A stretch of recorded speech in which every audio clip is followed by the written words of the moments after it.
Donc, bonjour Élodie.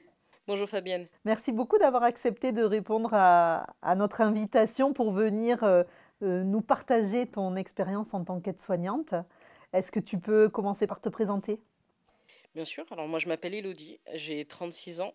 Je travaille pour le centre hospitalier Sainte-Marie de Nice depuis plus de 10 ans, qui est spécialisé dans la santé mentale. D'accord. Et alors du coup, dans quel service particulièrement tu exerces? Alors actuellement j'exerce en service libre. Ce sont des patients qui sont hospitalisés, on va dire, entre guillemets, de leur plein gré, qu'ils ont la volonté de soins. Et j'ai également travaillé pendant pas mal d'années en soins sous contrainte. D'accord. Est-ce que tu peux un peu nous expliquer les missions d'une aide-soignante et le rôle d'une aide-soignante dans un service de psychiatrie? Le rôle d'une aide-soignante dans un service de psychiatrie est un peu comme dans toutes les structures, les soins d'hygiène et de confort, bien entendu, et beaucoup de réassurance et de la revalorisation de l'estime de soi. C'est vrai que la psychiatrie, ça fait toujours un peu peur, hein, au niveau des représentations qu'on peut avoir. Comment toi, tu as été amenée à travailler de suite après la fin de tes études d'aide-soignante dans un service de psychiatrie? Effectivement, ça fait peur. Moi-même, quand j'ai fait mon stage en psychiatrie, le premier jour où je suis rentrée, c'est vrai que, ben, comme beaucoup de stagiaires, comme beaucoup d'étudiants, on a peur, on a les préjugés, on a l'appréhension. Et on a de la chance quand même d'être encadré par de super professionnels qui sont très bienveillants et qui sont très rassurants envers nous les stagiaires en nous expliquant bien le quotidien du métier et la spécificité de la psychiatrie. D'accord. Et du coup, toi, ça t'arrive d'encadrer des étudiants? Assez régulièrement, oui. Ouais. Et du coup, comment tu les rassures par rapport justement à cette appréhension? Tout d'abord, ben, on les laisse pas seuls. On essaye d'être très ouvert avec eux. On leur explique bien entendu toutes les spécificités du métier et de la prise en charge d'un patient en psychiatrie. Et bien sûr, on les laisse poser autant de questions qu'ils veulent. On essaye un maximum ben, de les mettre en confiance. Et du coup, dans ton quotidien, dans ton métier, qu'est-ce que tu aimes le plus? Le contact humain.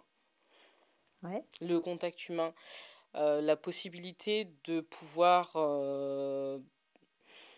comment dirais-je, un patient en psychiatrie, non pas qu'on ne suit pas une prise en charge individuelle pour tous les patients, que ce soit en psychiatrie ou en MCO ou en structure classique, mais un patient en psychiatrie, on peut le diagnostiquer d'une même pathologie, mais il le présentera sur une forme totalement différente.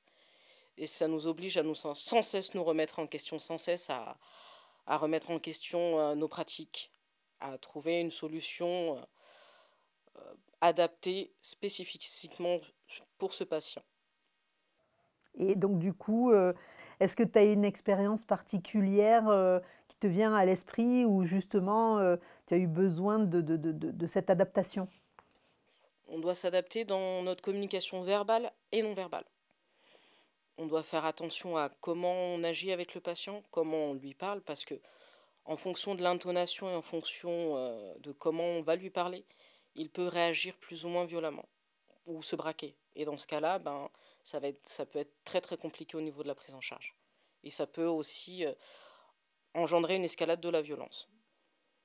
Donc l'aide-soignant, il a quand même aussi ce rôle d'apaisement, hein, Tout à du fait. patient, qui peut, avoir des versants comme ça de violence ou d'agitation ou d'agressivité. Tout à fait.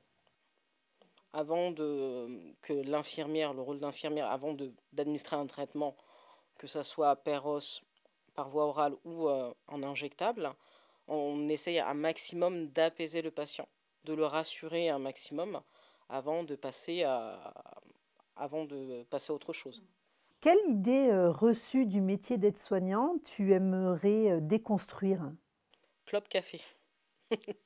Le célèbre clope café. Non, l'aide-soignant ou l'infirmière en psychiatrie ne passe pas son temps avec des clopes et des cafés.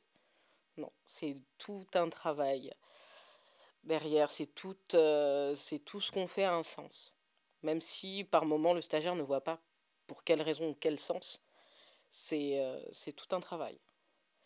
Fumer une cigarette avec un patient, ça permet d'instaurer un climat de confiance. Parce que souvent, c'est dans ces moments-là que le patient a tendance à se confier, à parler beaucoup plus facilement. D'accord. Effectivement, c'est intéressant parce que c'est pas forcément l'image de l'aide-soignante qu'on a dans un service traditionnel. Euh, Qu'est-ce que tu pourrais dire à un jeune qui hésite à rentrer en école d'aide-soignant? De ne pas hésiter, parce que tout simplement, le métier d'aide-soignant, malgré qu'il soit dévalorisé, c'est les yeux et la tête des institutions. C'est un métier très riche et très varié, où on a un panel de possibilités, on n'est pas cantonné forcément à une seule structure. Il y a plein de services qui sont méconnus, notamment comme la psychiatrie, et où l'aide-soignant a toute sa place. Et est-ce que tu aurais une anecdote à nous raconter, une satisfaction, une anecdote voilà, qui t'aurait apporté une satisfaction personnelle Ma satisfaction personnelle, c'est quand on croise régulièrement en ville des patients qui sont stabilisés et qui nous remercient, tout simplement. Qui nous disent merci des bons soins que vous nous avez apportés, de la prise en charge, dans ce moment où j'en avais vraiment besoin et que c'était difficile pour moi. C'est la plus belle satisfaction du travail bien fait. Eh oui, c'est là quelle est la reconnaissance. Tout à fait. Ouais.